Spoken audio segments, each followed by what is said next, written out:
I can't believe you're finally here. It's been too long. I've missed you. Will you head straight to the wedding venue, or will you stop by the manor? Of course. I wouldn't miss my precious sister's wedding for the world. I'll get my clothes and drive straight to the venue. Is that all right? Am I allowed to take my car, or should I show up in a horse-drawn carriage? I couldn't ask every guest to find alternatives to driving. We've made exceptions for cars and mobile phones. Didn't you read the invitation? It was all discussed there. I skimmed through it. I couldn't finish reading without risking straining my eyes. Was it necessary to write it in cursive? Well, I'm not too sure. The wedding planner said it was, so we went with it. Was it that bad? No, it only gave me a mild headache and vertigo after reading it twice. It was almost harmless during the first read-through. Give me a second. I should have the final designs of the invitations in an envelope somewhere. I'll take a look at them. Sure. Oh, God, why did no one else mention this? We sent out over 100 of these. I swear it looked different as a sample. It also had much less text on it. Well, first of all, I'm worried you're surrounded by a lot more yes men and women than you'd like to admit. And secondly, does the font really even matter at this point? The invitations have served their purpose. Didn't you say you'd already received confirmation emails? Yes, but what if they've also ignored the theme and the special requirements? They've all received their garments, but I doubt that'll be enough to clear up the confusion regarding the theme. I assure you, it's not as confusing as you make it out to be. Is that so? What is the theme then? Tell me. It's clearly a medieval fairy tale themed wedding. Putting an exclamation mark at the end of your message isn't automatically going to make your statements correct. It's still better than a question mark, isn't it? Well, I suppose. So what is it? It's Romeo and Juliet. I thought it'd be fairly obvious. Perhaps too obvious. I mean, isn't that a little too on the nose? I, for one, can imagine making my name the theme of my wedding. That's because you were named after Dad's car. You'd think I'd have gotten used to it by now, but it still stings every time I'm reminded of that. Sorry, I wasn't trying to reopen old wounds. Lincoln's just as wonderful of a name as Juliet. And even if it wasn't, what's in a name? Are you brushing up on your Shakespeare quotes for the wedding? Oh, come on, give me a break. I didn't even say the whole thing this time. Now that I think about it, it's a little strange. Why'd you model your wedding after a tragedy? Isn't that asking for bad luck? When did you become so superstitious? The theme's an homage to our first meeting. Have I never told you the story?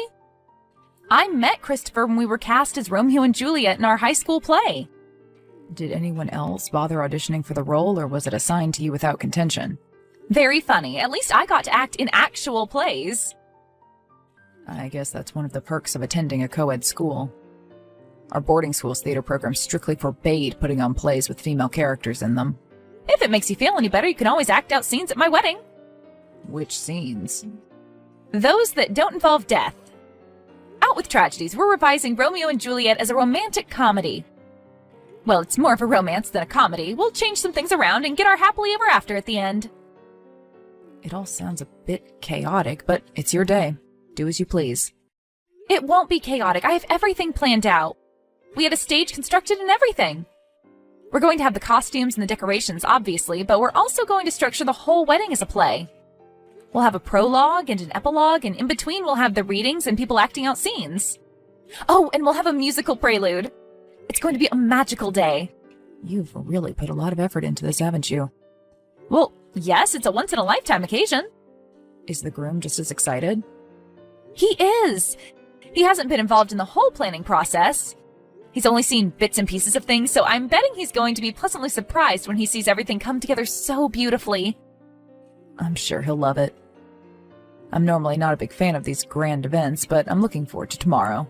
I'm happy to hear that. I have to go now. I need my beauty sleep. I can't show up at the ceremony with dark circles under my eyes. Right, of course. Good night. Good night.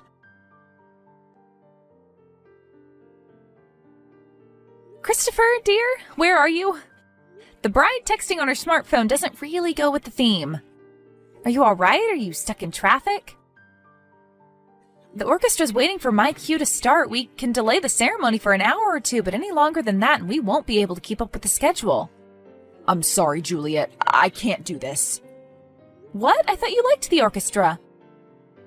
I'm not talking about the orchestra. I'm talking about this wedding. I can't go through with it. I'm sorry. You must be joking. Tell me you aren't being serious. I'm already in my wedding dress. The venue, the guests, everything's ready. The only thing that's missing is the groom. You can arrive late. It's okay. We can cut out an act or two. I won't be coming. Please don't wait for me. Where are you, Christopher? That's not important. All that matters is that we're over. How can you be so cruel? We made a vow. You promised we'd be together until the end of our days. Did those words mean nothing to you? Back then, I really did feel that way, but over time, my feelings changed. You know I've been making preparations for this day for years. How could you leave right now? Is this even you who's texting me? Perhaps you've been kidnapped, or perhaps somebody's threatening you. Tell me if you need help. Juliet, I need you to calm down. You're in denial. That's perfectly normal. Take a deep breath. Everything's fine. Everything's not fine. What kind of twisted individual do you have to be to do this to someone? If there were issues, why didn't you bring them up sooner? Where are you? I need to see you right now. I'm with Abigail. You're in the old servants' quarters? So you're here at the wedding venue. Why would Abigail be in the old servants' quarters? Well, the maids and waitstaff are using the rooms as storage units. Since she's one of the maids, I just assumed she was with the rest of the staff. Wait, why are you making me justify my words as though I've insulted her? Why are you with her in the first place? Sorry, was my statement too vague? I'm with Abigail in a hotel room. We're planning on living together from now on. I left you to be by her side. You can't be serious. We've known each other since high school. Are you really expecting me to believe that a woman you met only a year ago is the reason you're leaving me? Well, yes, that's the truth. Whether you believe me or not isn't going to change anything. I still don't get why you do something like that. Why on our wedding day?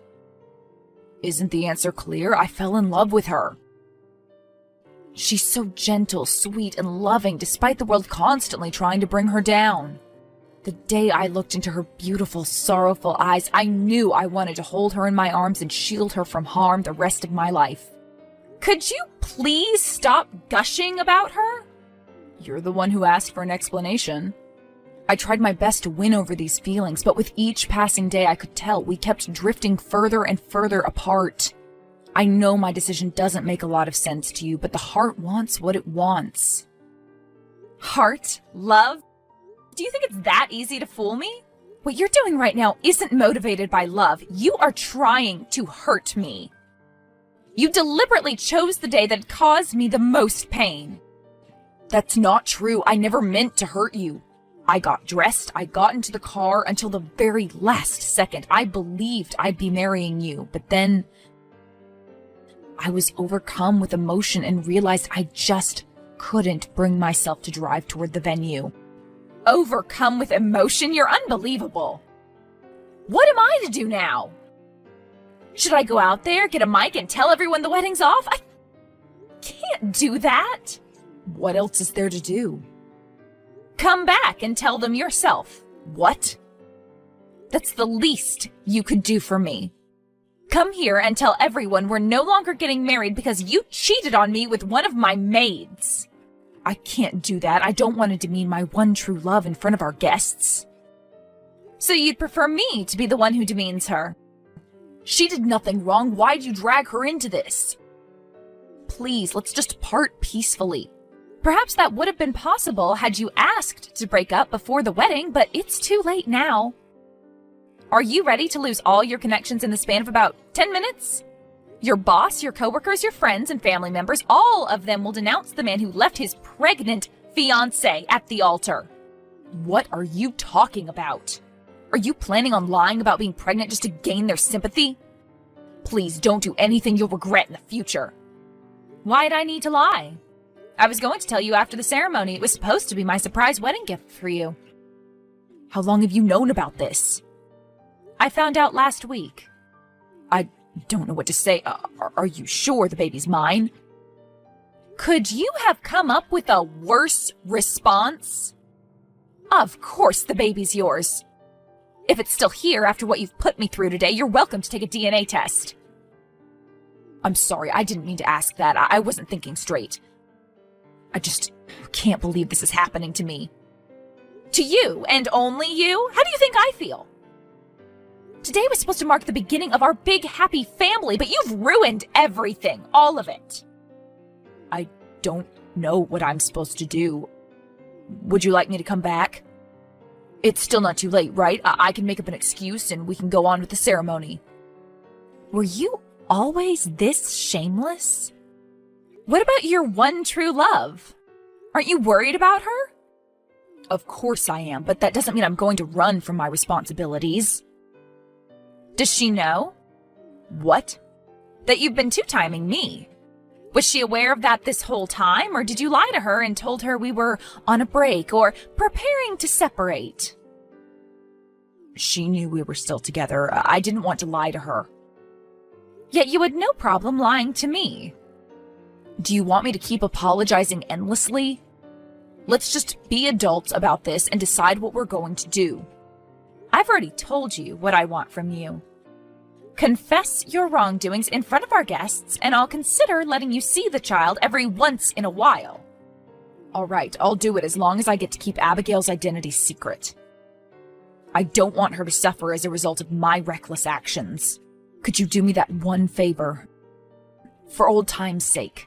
Sure. I'll let you keep in touch with our child and keep Abigail's identity hidden as long as you do everything exactly I tell you to. How long will it take you to get here? Okay, I'll do as you say. I'm about 25 minutes away.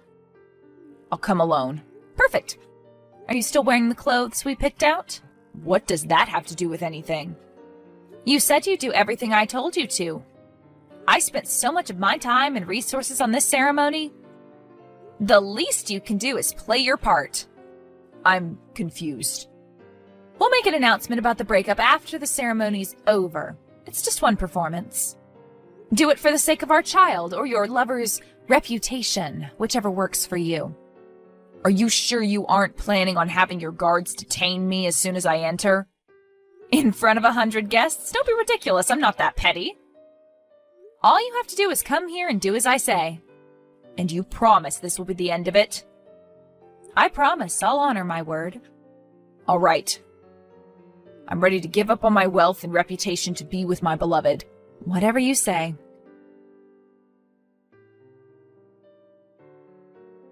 Lincoln, is everything under control out there? I think so. People are really enjoying the music, but some guests are getting impatient. Did you find out where Christopher was? He ran off with one of our maids. What? Listen, we don't have much time. I'll explain things in more detail later. Right now, I need you to get some items for me. Okay, sure. What do you need? Some theater props. Here, I've made a list. What do you need these for? I don't understand. We're altering the script, but we only have about 25 minutes. We have to do it before my Romeo gets here. Are you sure you want to go through with this? Some of these items are a little questionable. Where does one even buy a fake pregnant belly? Lincoln, please, just trust me on this. If you can't find the fake pregnancy bump, I'll use a round pillow or two. The effect should be similar enough. All right, I'll do whatever the leading lady wants. You're the best brother in the whole wide world. I know. Okay, you go get the items and find an additional actress. Do you reckon Emma could help us out?